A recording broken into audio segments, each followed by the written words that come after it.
नमस्कार, आप देखना शुरू कर चुके हैं मुजफ्फरपुर वाव। मैं हूं आपके साथ आदित्य। अपर मुख्य सचिव के पाठक के जब से जो है शिक्षा विभाग का कमान संभाले है, तब से लगातार जो है नई नई फरमान जारी करते रहते हैं। वही लगातार शिक्षा विभाग में कर्मचारियों और कई लोगों को जो है खलबली मची रहती है। इस बार फिर जो है चर्चा में आगे आपको बता दें कि बिहार यूनिवर्सिटी के वीसी और प्रो वीसी की वेतन पर रोक लगाई गई है। तत्काल जो है रोक लगा दी गई है। बताया जा रहा है कि जो है रोस्टर नियमित से यहाँ पे सेशन नहीं चल रहा था और जो है समय पर इसका परीक्षा नहीं हो रहा था। अब मीटिंग में नहीं अटेंड किया, जिसके बाद प्रो वीसी और वीसी की वेतन पर रोक लगा दी गई है। उसके बाद जो है प्रो वीसी द्वारा उनके बातों पर जो है अपनी प्रतिक्रिया दे रहा है। उन्होंने साफ साफ कहा, प्रो वीसी का कहना है कि के पाठक जो है लगातार अब मीडिया में बने रहने के कारण जो है ऐसे नए नए फरमान जारी कर रहे हैं। उन्होंने कई सारी बातों का भी बताया। क्या कुछ कर रहे हैं प्रो वीसी, पहले आप वो सुनिए। यूनिवर्सिटी के पाठक ने एक्शन लिया है, क्या वजह रही है और क्या एक्शन? एक्चुअली एक तो हम कहेंगे कि ये के पाठक या उच्च शिक्षा द्वारा यह जो निर्देश और आदेश निर्गत हुआ है, वह बिना वस्तु विषय को अच्छे ढंग से पढ़े हुए समझे हुए इस तरह का उन्होंने निर्णय लिया है, जो किसी भी तरह से नियमानुकूल और नियम के हित में कहीं से भी नहीं आता है। पहली बात, जहाँ तक मेरी बात है कि जो पत्र निर्गत हुआ उसमें प्रतिकुलपति को आमंत्रित किया ही नहीं गया था। इस वजह से मैंने वहाँ पर जाना उचित नहीं समझा, पहली बात। लेकिन उनके द्वारा जो दिशा निर्देश निर्गत करके जो अपेक्षित मांगा गया था सूचनाएं, उसको अपनी अध्यक्षता में कुलपति के नहीं रहने पर सारे संकायाध्यक्षों को, कुल सचिव को, फाइनेंस ऑफिसर, फाइनेंस एडवाइज़र को अपनी अध्यक्षता में बैठाकर हमने पूरी तन्मयता और कर्तव्य निष्ठता से उसको तैयार करवाया और मैंने उसको भेजा।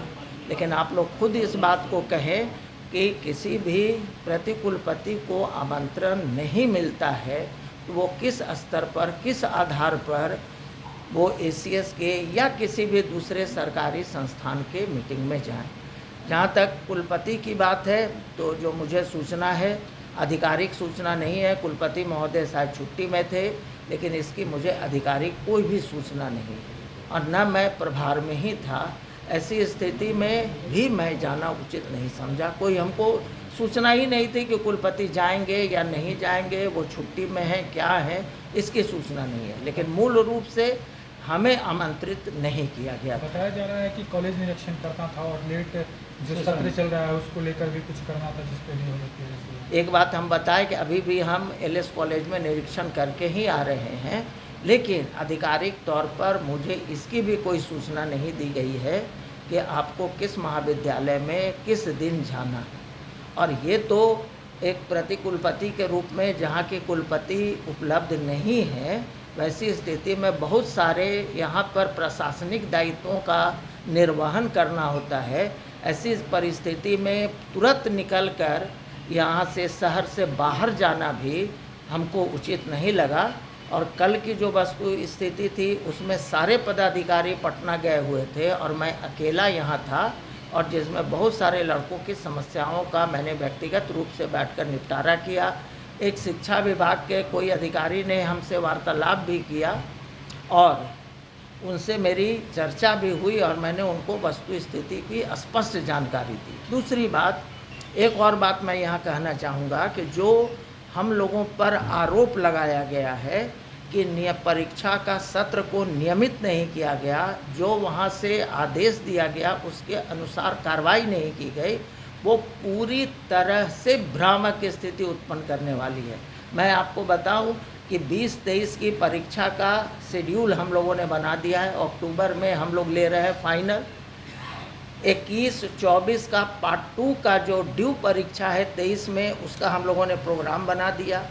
22-25 का पार्ट 1 जो ड्यू है उसकी परीक्षा हमने ले ली, और 22-24 की जो एमए की परीक्षा है उसका भी हम लोगों ने शेड्यूल बना लिया है। और महामहिम राज्यपाल महोदय और साथ ही साथ राज्य सरकार को भी पीपीटी के माध्यम से हमने उपलब्ध करा दिया।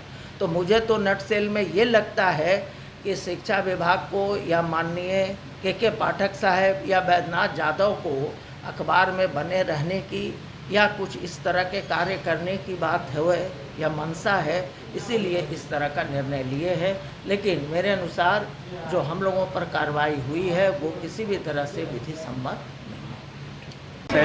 क्या कहना चाहेंगे? साथ ही साथ सर विश्वविद्यालय से शैक्षणिक माहौल नियमित हो, ये इसके दिशा में क्या प्रयास होगा? देखिए, मेरी पहली प्राथमिकता यही है, शैक्षणिक जो हमारा जो कैलेंडर था वो पीछे चल रहा था, लेकिन विगत 4 महीनों में आपने देखा होगा कि कई परीक्षाएं लगातार ली जा रही हैं। और मेरा वादा है आप लोगों से भी, यहाँ की जनता से भी, यहाँ के छात्रों से भी, कि हम सितंबर 2023 तक हम 2023 का रिजल्ट दे देंगे, ये आप जान जाइए, जिससे सत्र हमारा पूरा नियमित हो जाएगा।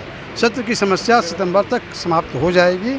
उसके बाद की चीज़ें जो हैं वो आगे बैठ के की जाएंगी। नई शिक्षा नीति को किस प्रकार से नई शिक्षा नीति जाहिर बात है लागू किया जा रहा है, और हमारे राजभवन, हमारे शासन के द्वारा ये लागू किया जा रहा है, और ये नितांत अनिवार्य भी है, क्योंकि दुनिया के अंदर हमारी जो मेधा शक्ति है, बिहार की मेधा शक्ति का लोहा पूरा देश और पूरा विश्व मानता है, तो हम पीछे कैसे रह सकते हैं?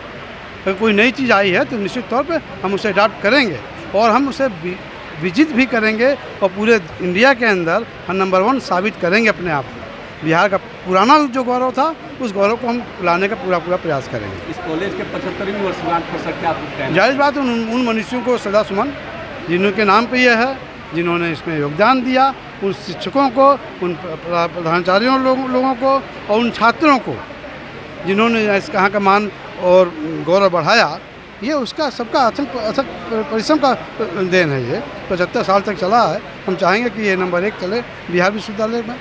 और कुछ आगे पहल किया जा रहा है सर विश्वविद्यालय के अंतर्गत? वोकेशनल कोर्स की आज समय की मर्यादा मांग है, और निश्चित तौर पर वोकेशनल कोर्सेज पर हम विशेष ध्यान होगा।